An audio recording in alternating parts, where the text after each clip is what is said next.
उन्वान आज़ादी का सुबह, पाकिस्तान की आज़ादी का सफ़र। 14 अगस्त 1947 तारीख में एक तारीखी और अहम दिन है जब पाकिस्तान एक आज़ाद मुल्क के तौर पर उभरा।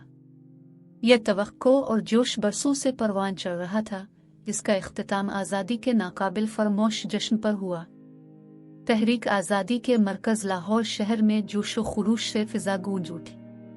तमाम शोबा हाय ज़िंदगी से ताल्लुक़ रखने वाले लोग तारीख़ी मीनार पाकिस्तान पर जमा हुए थे, जो कि खुद मुख्तारी के लिए कौम की जिदोजहद की अलामत है। इन करीब आने वाली कौम के सब्ज़ और सफ़ेद परचम से मुज़य्यन ये बुलंद और बाला मीनार साफ नीले आसमान के सामने बुलंद और फ़ख्र से खड़ा था। जैसे ही घड़ी आधी रात को बज रही थी, आसमान आतिशबाजी से रोशन हो गया था, जिसने उफ़ुक़ के पार मुतहर्रिक रंगों को पेंट किया था।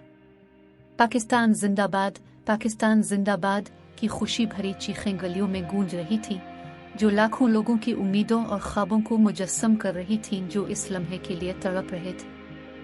हुजूम के दिल में नौजवान बिलाल था, जिसने आज़ादी की जिदोजहद के दौरान अपने ख़ानदान और बरादरी की मुश्किलात का मुशाहिदा किया था। बिलाल के वालिद मोहम्मद अली जिन्ना के पुरजोश हामी रहे थे, जो करिश्माती रहनुमा थे जिन्होंने एक अलग मुस्लिम कौम की हिमायत की थी। बिलाल के ख़ानदान ने उन मुश्किल वक्तों में बहुत कुर्बानियाँ दी थीं और उनके अज़्म का नतीजा बिलाखिर निकला। जैसे जैसे जश्न का सिलसिला जारी था, बिलाल का जहन वापस इस हंगामा खेज सफ़र की तरफ मुड़ गया, जिसकी वजह से ये दिन आज तक जारी था। जिदोजहद बेशुमार कुर्बानियों, पुरजोश तकारीर और गैर मुतज़लज़ल अज़्म के ज़रिए निशान ज़द थी। जिन्ना, अल्लामा इकबाल और दीगर लातादाद लीडरों की विरासत बड़े पैमाने पर फैली। उनके विजन और अज़्म ने अवाम को एक ऐसे वतन के लिए जिदोजहद करने की तरगीब दी जहाँ वो अपने मजहब, सकाफत और रवायात पर आज़ादी से अमल कर सकें।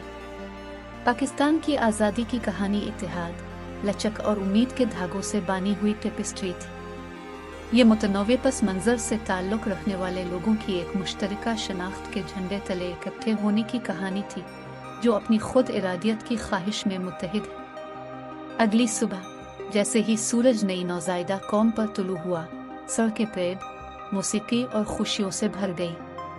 पाकिस्तान के कौमी तराने के पहले नोट, जो हफीज़ जालंधरी ने तरतीब दिए थे, हुआ में गूंजे, जिसने इसे सुनने वालों के दिलों में हलचल मचा दी।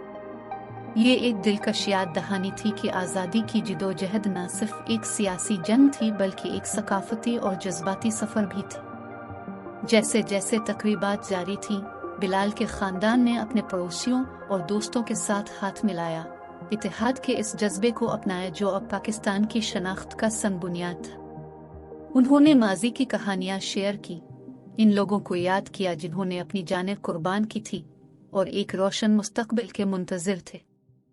14 अगस्त 1947 सिर्फ सियासी तब्दीली का दिन नहीं था।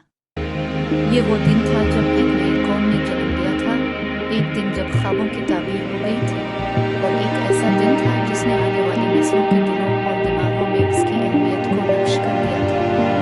पाकिस्तान अपनी आज़ादी हासिल